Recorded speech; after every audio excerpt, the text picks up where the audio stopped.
Alrighty, good morning. It's good to see our media partners here. Thank you for joining me for my first press briefing for the new year. It's a new year and we are charging ahead with renewed energy and a positive outlook for 2024. There are three things I want to talk through for this press briefing, and I'll open it up for questions afterwards. So number one, because it's fresh on my mind, I want to talk briefly about my time in DC last week at participating with the U.S. Conference of Mayors. Number two, I want to reflect on the city's response to the extreme cold weather. I believe it's being called a polar vortex is the official name. I see you all nodding, so I got that right. And number three, we'll do a deeper dive into the 2024 strategic doing framework and what it means and for our residents and some of the next steps. So number one, the U.S. Conference of Mayors. So I had the opportunity last week to meet with and learn from about 300 mayors from across the country. It was a super packed schedule. And incredibly beneficial both for me and for the city of Colorado Springs, as I got to connect with a number of my peers, compare notes in terms of what's working, what's not working, sharing best practices, and also emerging solutions. The trip was also an immense success as I connected with our federal legislators on key issues. Of course, U.S. Space Command, funding for the COS Creek plan. And what the COS Creek plan is, it's a future investment in the stewardship of the Fountain Creek watershed. I also connected with some of these congressional leaders on the railroad project and also mental health. The trip was also an immense success because I had the opportunity to participate with a small group of mayors in a White House briefing at the Roosevelt Room. And we heard from the president's cabinet, including the HUD secretary, Secretary Fudge, Transportation Secretary Pete Buttigieg, as well as the director of the White House Office of Intergovernmental Affairs. The big takeaway from these meetings is that there are opportunities. They're there. They're grant opportunities, and the door has been opened to the city of Colorado Springs to take advantage of these opportunities. I'm really pleased to report that Colorado Springs now has a seat at the table. I also had the opportunity to share the positive work we're doing in Colorado Springs as I participated in a panel on veteran support.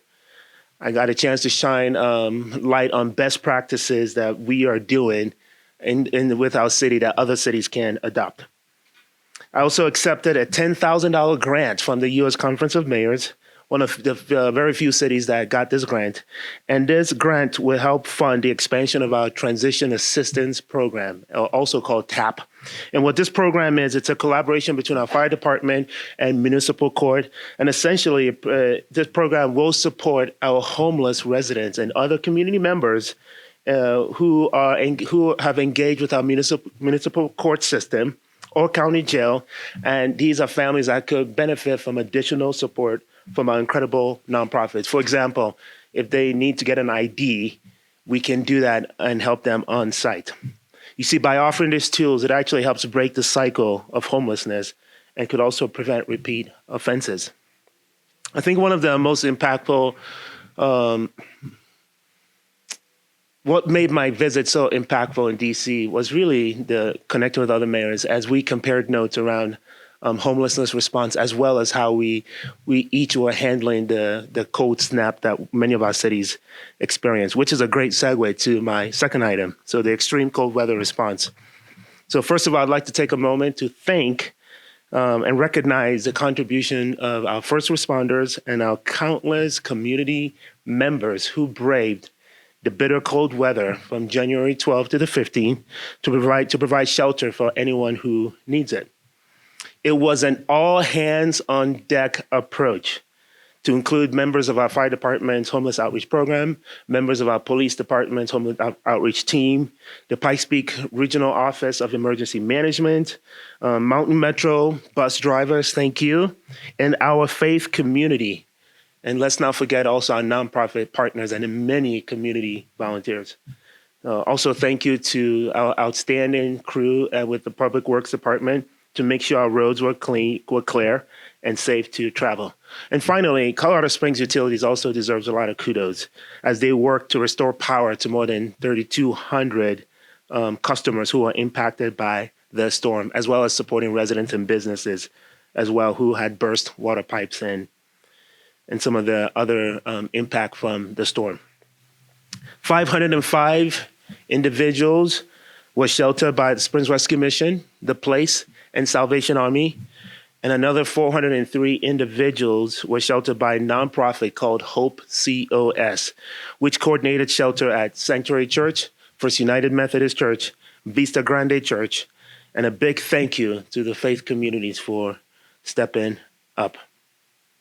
Okay, 3 big takeaways from this polar vortex that I want you to be aware of. Number one is that based off of the low extreme weathers that we had last year, we developed a new plan led by the Colorado Springs Fire Department that was executed this year that really helped save lives and limbs. We believe that made a difference. So that pre-planning effort had a direct impact on the successful collaboration with so many entities.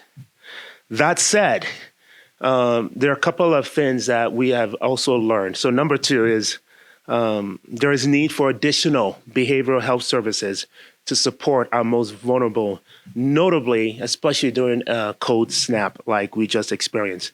So we have added funding already to our 2024 budget, to our fire department's community and public health program, to ensure that we can provide additional support to our most vulnerable homeless residents, as well as support our nonprofits to continue to expand opportunities for individuals and family members experiencing homelessness in our community.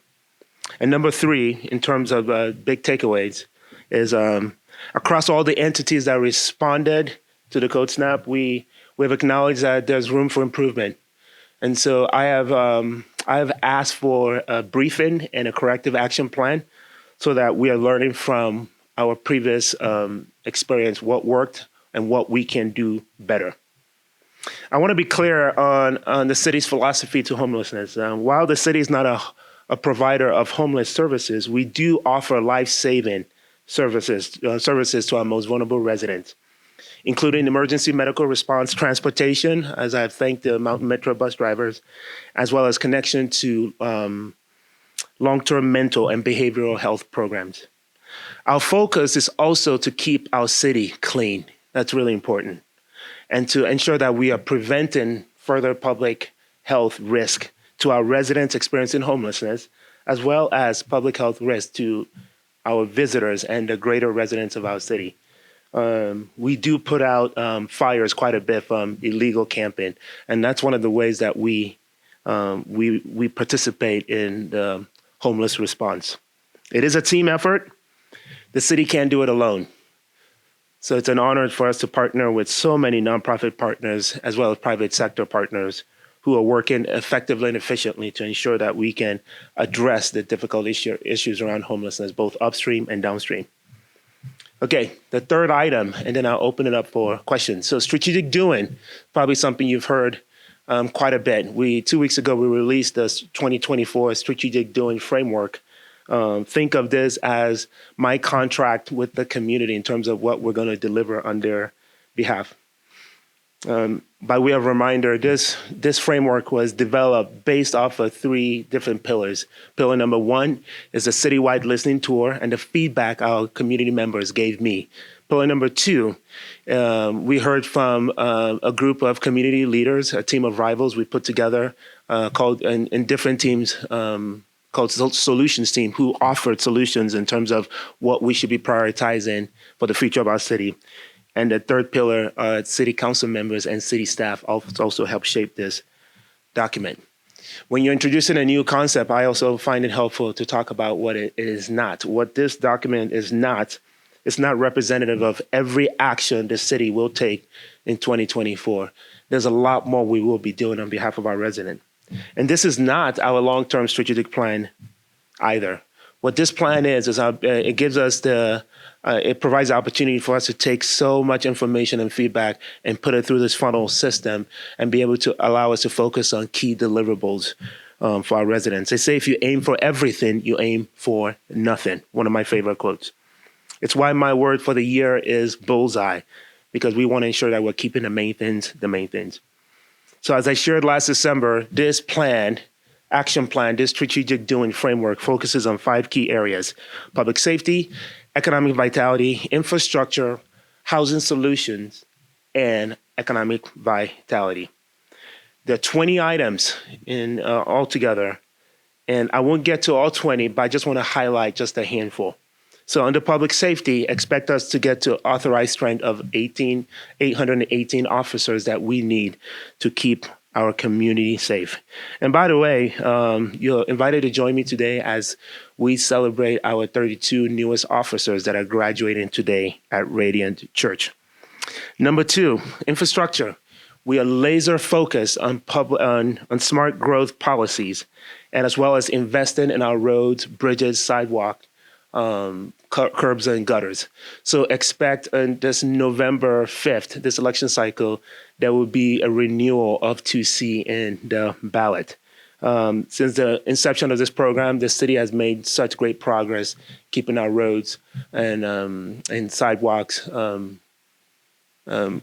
built and repaired, and the emphasis on this new iteration of 2C will be focused on neighborhood roads. So I'm excited we'll be getting into the neighborhoods. Number 3, housing solution. We will continue to focus on partnerships that actually help unlock the supply of housing. Partners like Pikes Peak Housing Network, we'll be working closely with them. And I will be leveraging my bully pulpit as mayor, both locally and statewide, to ensure that we can bring meaningful reform to the construction defect litigation that is hindering our ability to provide entry-level housing. So looking forward to unlocking the supply of more housing. And last one, but certainly not the least, is community activation. Actually, I missed economic vitality before community activation. I'm excited about the community activation, but economic vitality, so expect us to take action to create an environment that supports tourism, businesses, and job opportunities. We'll also be leaning into more business navigation to ensure that small business owners and entrepreneurs alike can find the information that they need to start their business quickly. And number 5, as I've said, community activation. We will officially launch a 1,000 neighborhood block party initiative this early spring. While the kickoff is, it will be in 2 to 3 months. The reality is many of our residents have already taken me up on that call to action, and they're already doing it. And so we're hearing great stories and observing successes as we move our residents from isolation back into a community as a way of addressing our mental health challenges. Please stay engaged.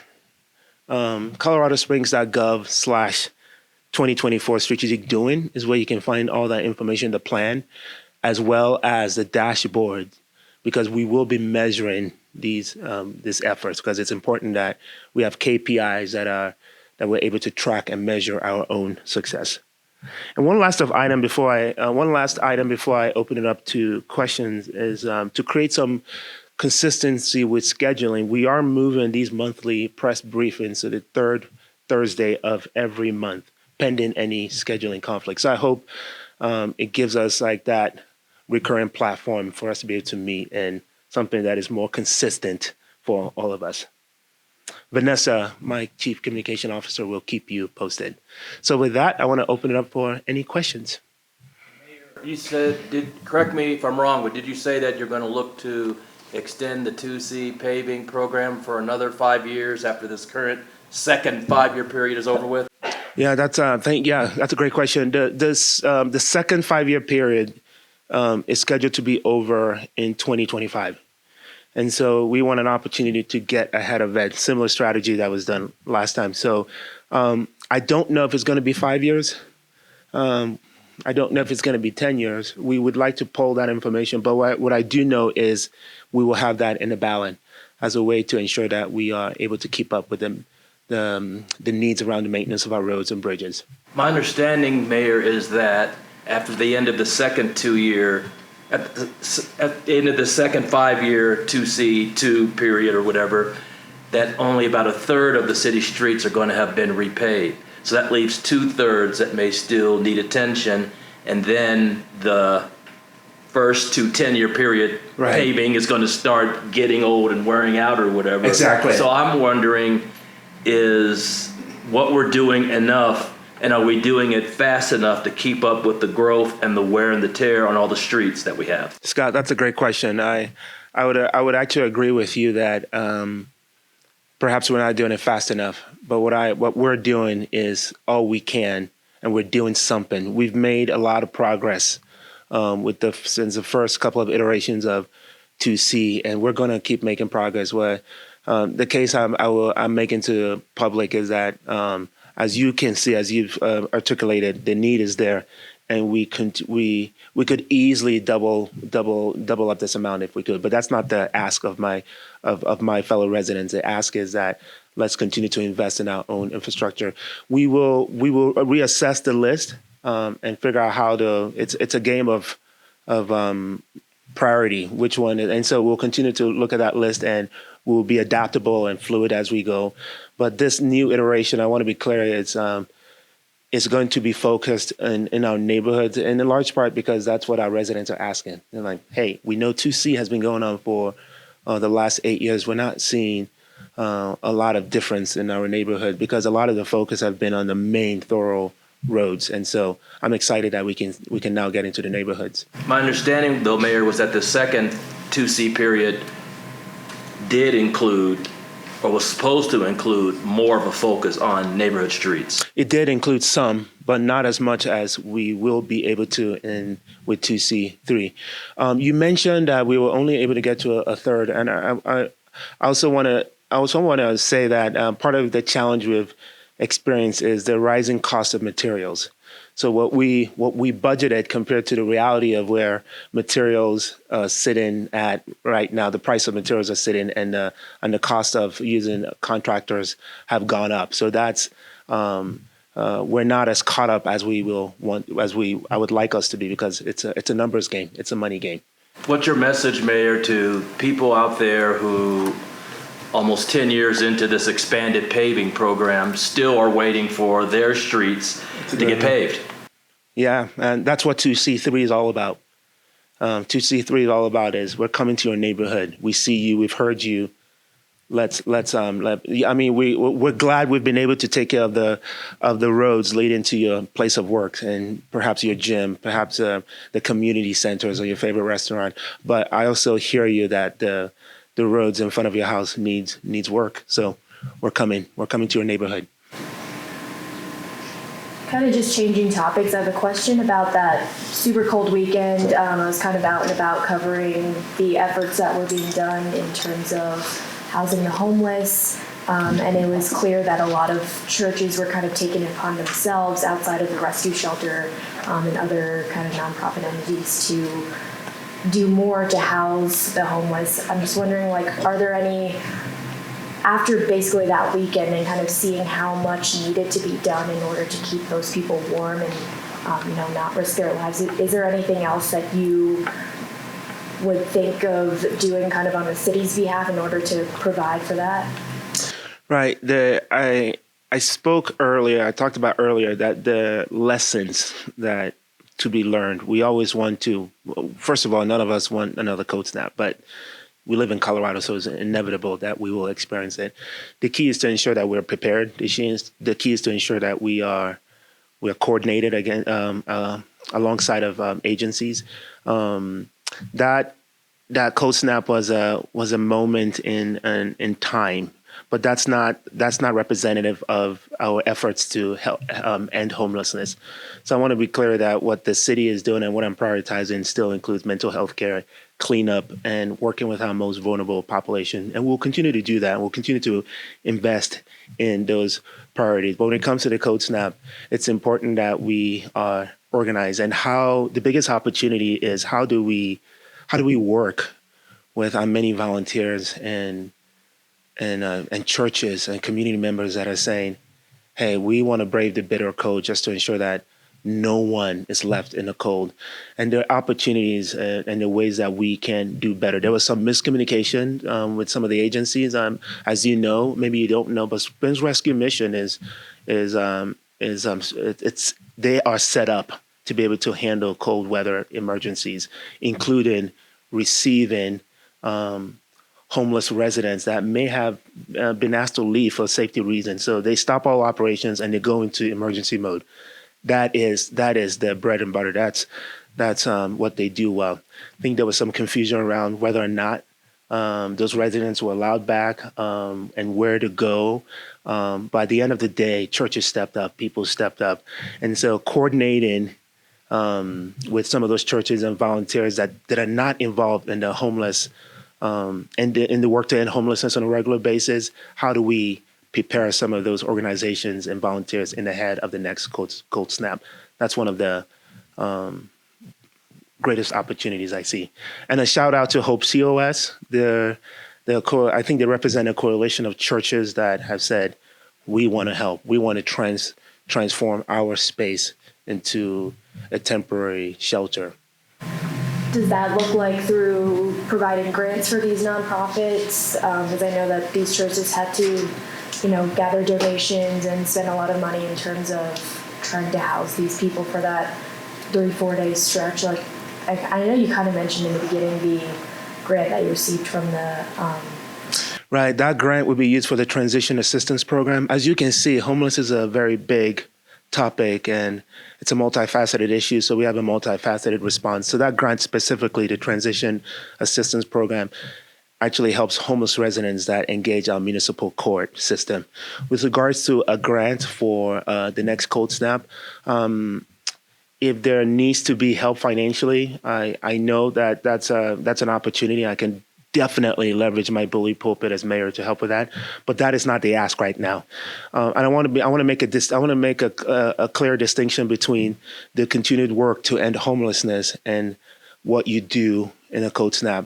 So many of the partners, at least to my knowledge, are not asking for grants to become the newest homeless provider. That's not what we have residents and organizations that are stepping up to help, whether it's 1 day, 2 day, or 3 day, but also recognizing the work to end homelessness belong to a different set of leaders and leadership. And those are the partners we'll continue to invest in terms of grant funding.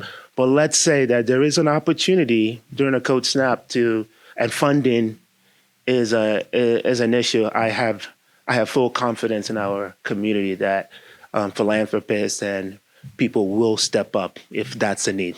But that's not where the greatest opportunity right now is. Mayor, you said that there was about 500 at the Springs Rescue Mission. And since they did their expansion a few years ago, they hadn't been, to my knowledge, they haven't reached capacity during cold spells that we've had. Was that the case this time also, or were they full this time? Did they reach capacity? No, they did not. I do know they did not reach capacity. They were at 93% capacity for the main area, but not including the other buildings. If you go to the campus, you recognize they have a few buildings, which each of those can be transformed into an emergency shelter. So no, they were not at capacity. Do you know if anyone in the homeless community or transients or whatever the case may be died during this cold snap as a result of that cold weather? I don't know the answer to that. Let me get back to you on that. Yeah. Okay. Yeah. We had heard, My hope my hope is that nobody. But if we miss that, I mean, that's one of the things I'd like to do is what happened in that story.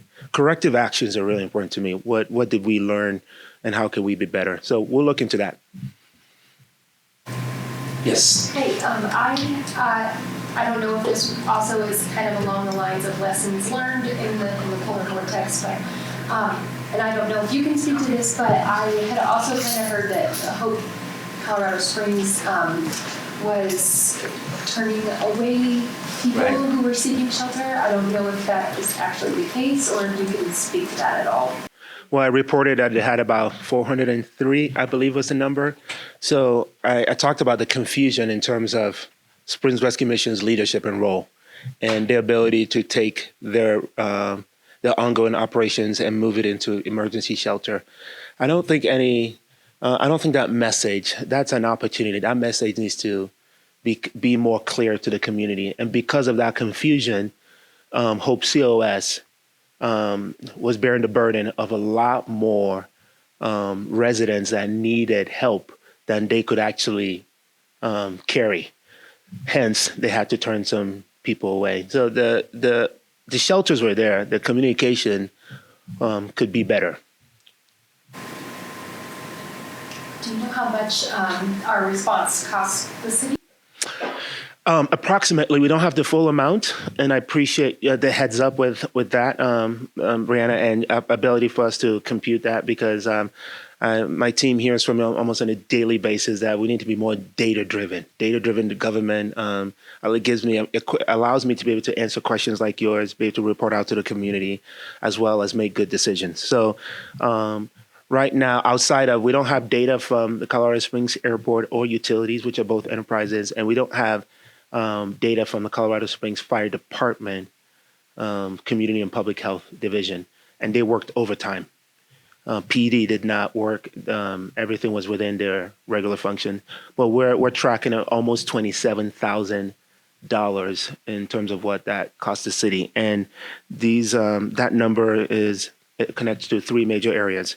So Public Works, almost $12,000 was spent in Public Works. Pikes Peak office, Regional Office of Emergency Management, we spent about $8,000, and Mountain Metro total cost for the drivers and vehicle was about $7,000. So altogether, roughly about 27, shy of the airport, utilities, and fire department. And those are the vehicles that are driving homeless people or whatnot to shelters? Yes, for the Mountain Metro. Yes, thank you for the clarification.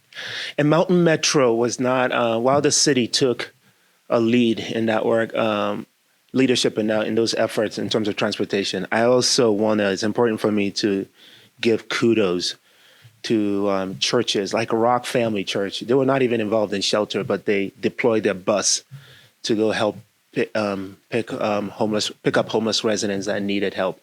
So again, it was an entire community effort, all hands on deck. So others were involved in transportation as well.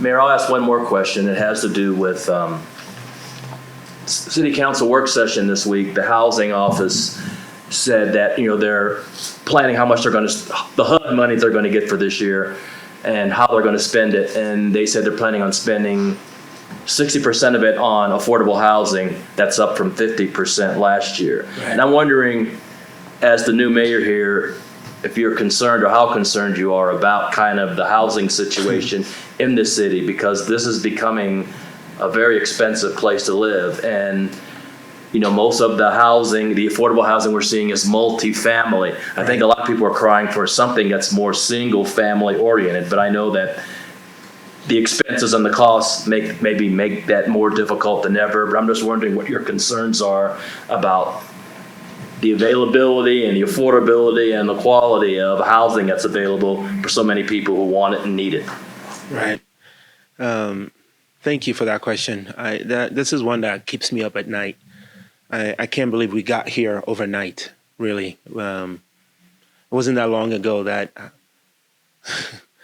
housing was affordable. Now it seems impossible. And so we're making more investments in the areas that we believe will move the needle. And we use terms interchangeably, affordable housing, attainable housing, workforce housing.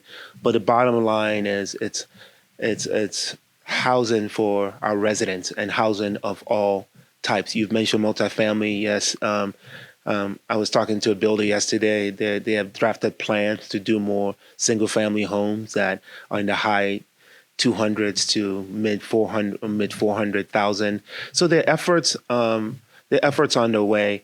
But I'll tell you, as mayor, one of my biggest challenges and one of my biggest obstacle, it's not even the builders. The good news is some of the cost of building materials are coming down, not low enough to really make a huge impact. But we'll continue to monitor that, the supply chain as we catch up. It's good news. Interest rates are coming down. But one of the biggest challenges I have as mayor, it really is our residents. Not all residents, but residents who are concerned about the character and the safety of the neighborhoods. And I want them to know that I am concerned about the character and safety of your neighborhoods too. And we have to balance that with the need for more housing in your neighborhoods. And so the housing conversation has shifted from real faces and families and stories into conversations around brick and mortar and dollars and money and cement. It's the wrong conversation. And I know that's the pushback. By the end of the day, these are military families. These are firefighters, teachers, nurses, the pillars of our community who can't even afford to live here. These are your neighbors. And it's my intent that we continue to address the needs of our residents who are saying, I'm not quite sure about this project in my neighborhood. We must address those and give them the confidence that that your city cares about your neighborhood. And also, I want to make sure that you can evacuate efficiently and effectively in the case of fire. And we can do that while putting housing in close to your neighborhoods to take care of the pillars of our community. So you see that in my strategic doing framework. One of the things I would like to do is to partner with the Pikes Peak Housing Network or any other partner on a housing campaign, a citywide housing campaign to reframe, to reshape the housing story and begin to put real stories, real faces, and real families behind this conversation so we can actually move the needle.